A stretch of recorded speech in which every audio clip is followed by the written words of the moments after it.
Welcome back to Ambrosia. In the last episode, we sailed to Catalina, where we did some hiking on the backside of the island. In this episode, we put on our wetsuits and explore what the island has to offer down below. I often get the question of how long I can hold my breath for, so I actually went back through my GoPro footage and found out that my average dive is 45 seconds long. If I see something that catches my attention, I can forget about breathing and stay under for 3 minutes, which is my longest recorded dive.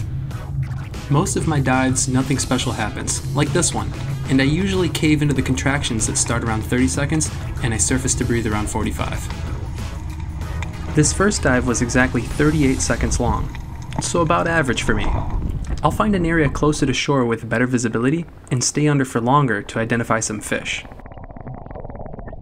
This area has much better visibility. I can clearly see the bottom in the kelp forest.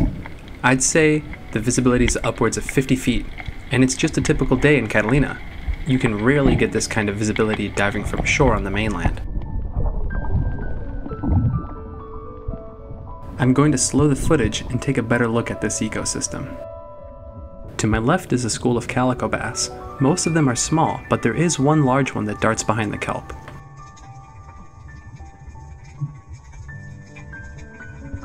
Below me are two giant kelpfish. Watch how one of them sways as it swims away, mimicking the movement of the kelp leaves in the current.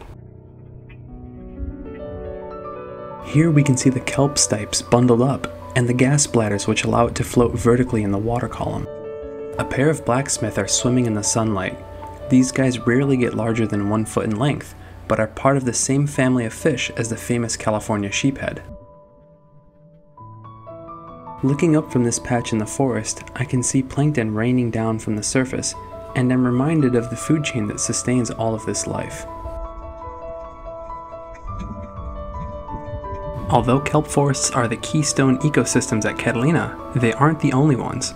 There are plenty of sub-tidal zones that serve as fish nurseries too. Come along with me, I'll show you.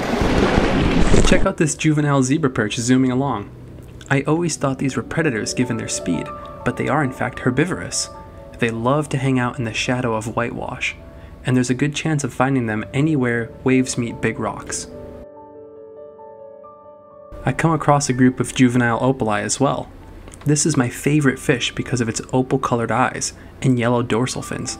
They look so regal, almost like they were a crown of jewels swimming in the nursery. Eventually Samantha swims over, and we get to enjoy the nursery together.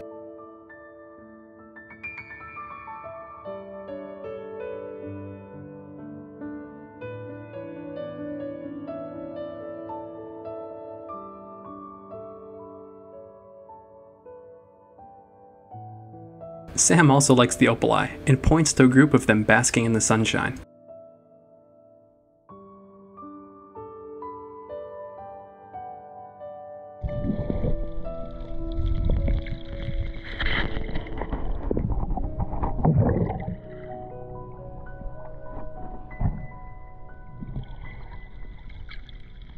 We say goodbye to the nursery and prepare to swim towards an area that looks promising for spearfishing.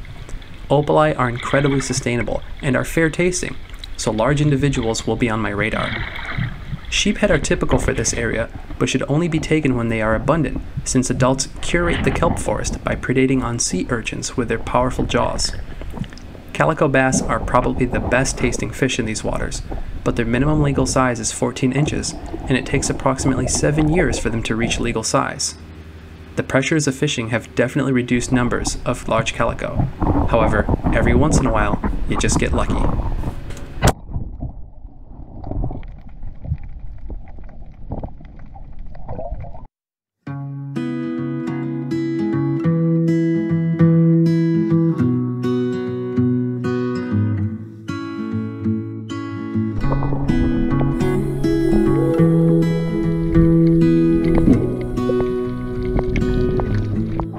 So we're about to enter the Blue Cavern State Marine Conservation Area. This point behind me is what marks it. So, gun unloaded. No shooting fish here.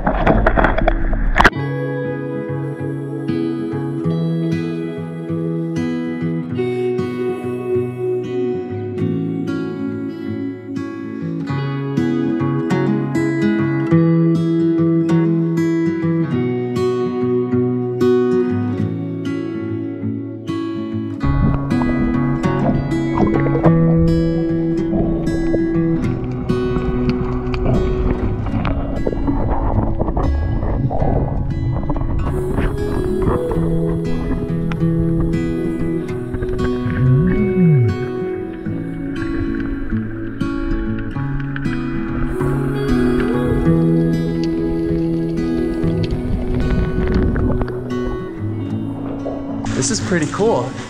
Hey Sam, are you coming? It's not as scary as it looks.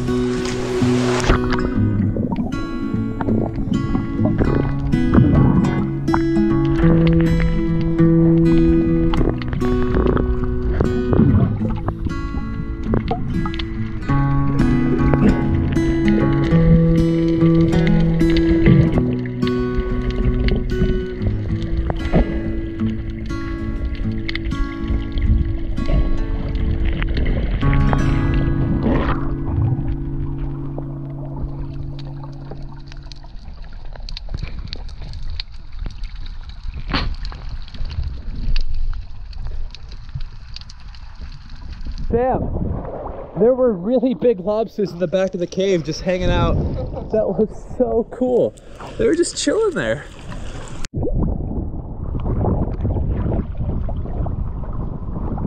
got two? Yeah. We're eating good. After a great dive comes great responsibility, inspecting and cleaning the hull. It's been 2 months since we got the bottom redone in Mexico, and it hasn't been cleaned since. There is a bit of growth on the stainless prop shaft and brass propeller blades, but the antifouling is still faring well. There's just soft growth that I can easily wipe off with a microfiber towel. In all, this job takes me about 2 hours.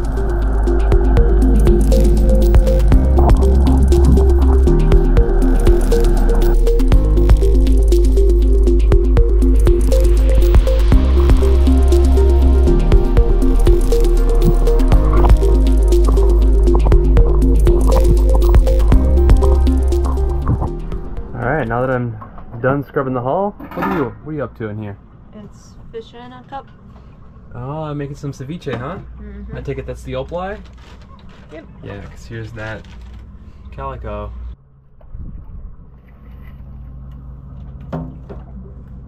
This meaty calico was turned into burritos, which we properly enjoyed ashore with a couple of potent Sundowners.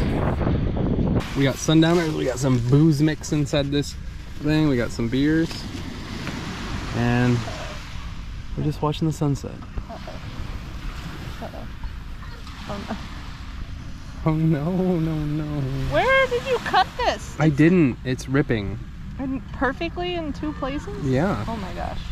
Oh my gosh.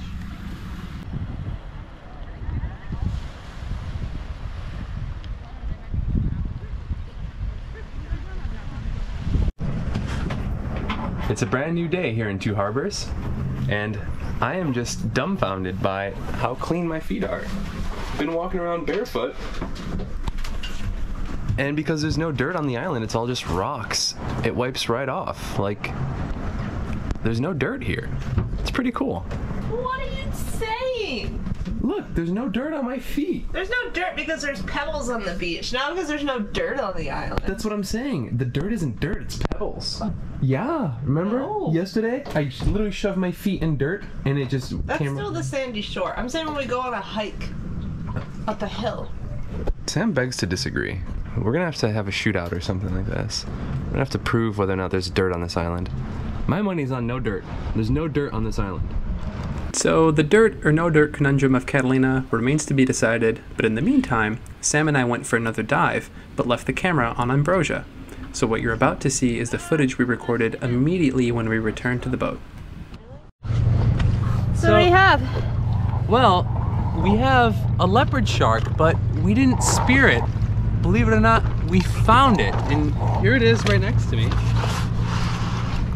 We found this leopard shark dead on the ocean floor. So right now I'm just gonna measure it with the measuring tape, see if it's legal to keep, and if it is, I think we might cut this up and make steaks. So I think the legal size is 36 inches. I'll see if it's legal.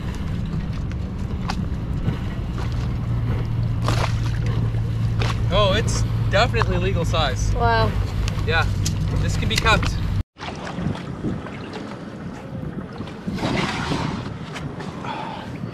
So it's kind of hard to believe that we just found this on the ocean floor. Sam spotted it actually.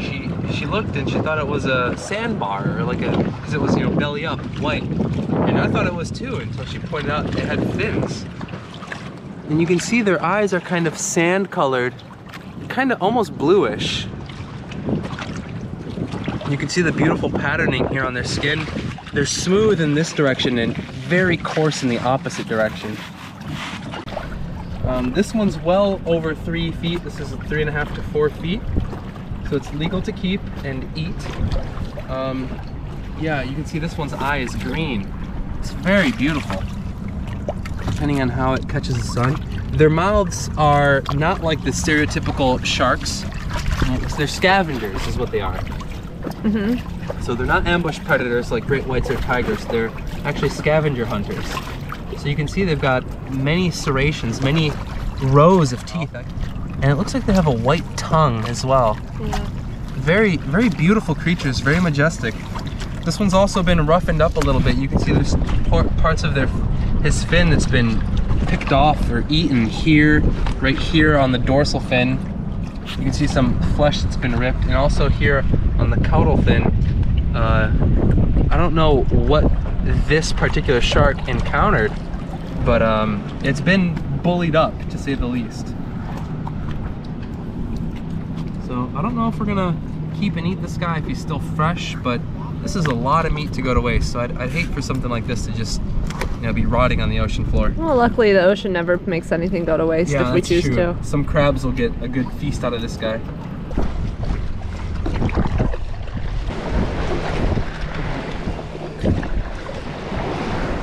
You want to grab the paddleboard? I'll grab the shark? Yeah. Okay. I got this. Go ahead. Yeah?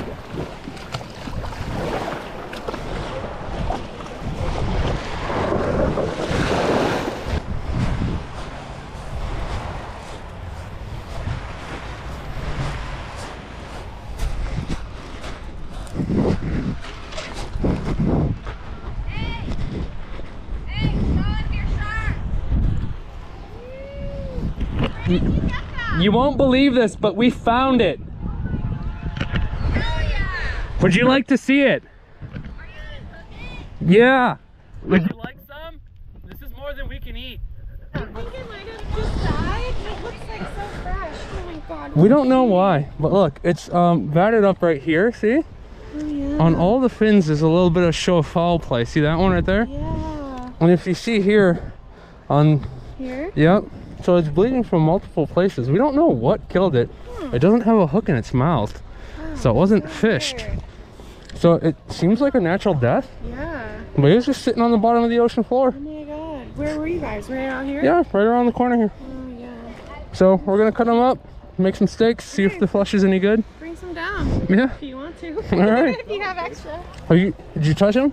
Yeah, he's so cute. I love these. I snorkel and scuba. Yeah. First time I've ever seen one dead. Yeah, same. I've never seen him dead.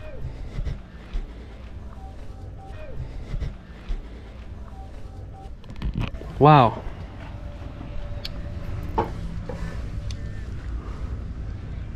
So I have no idea why this thing died.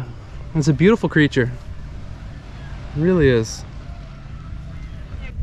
Yeah. That was pretty good. That was the first fillet right here. That's all meat. Yeah, so I probably have to pass the knife in like this and cut that out. That's a nice fillet. I'm gonna flip this over and do this side.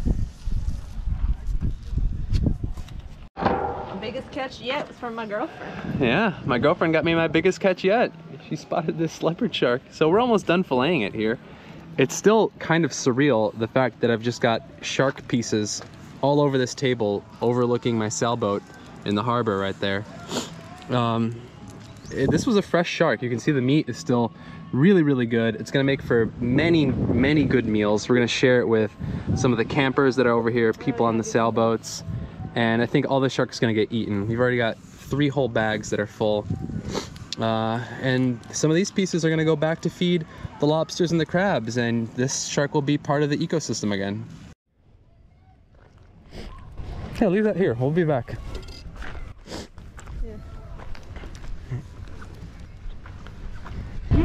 We gave a big fillet of our shark to those people at the campground right there in exchange for using their grill. So that was pretty cool. Got to meet a few people, and we'll be back later to use their grill to cook up our shark. All right, so this is more or less where we found the shark. We're gonna put all the pieces that we didn't use back into the ocean, like this strap right here.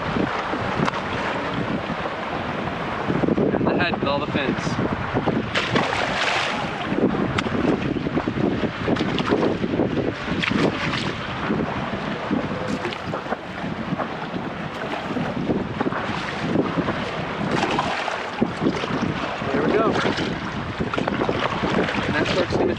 lot of more things in this ecosystem.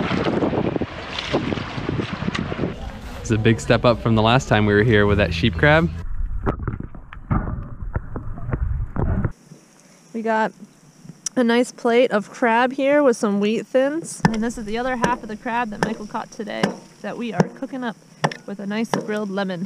Look at us now. We got a grill. We got barbecue smoked leopard shark, and it tastes fantastic. We've got some burgers coming out here. Look at that. That's a shark burger. It's amazing. It is magnificent. And then they're gonna play fireworks right here. All right, we gotta have a reaction. First time trying shark. Oh, you ready? I got a butt scoop down. Cheers. Cheers.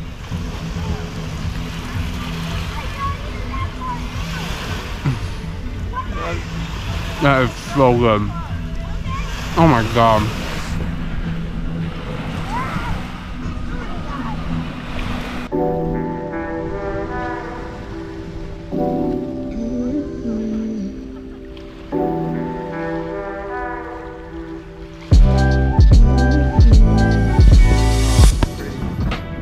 Sam, we got fireworks on the boat.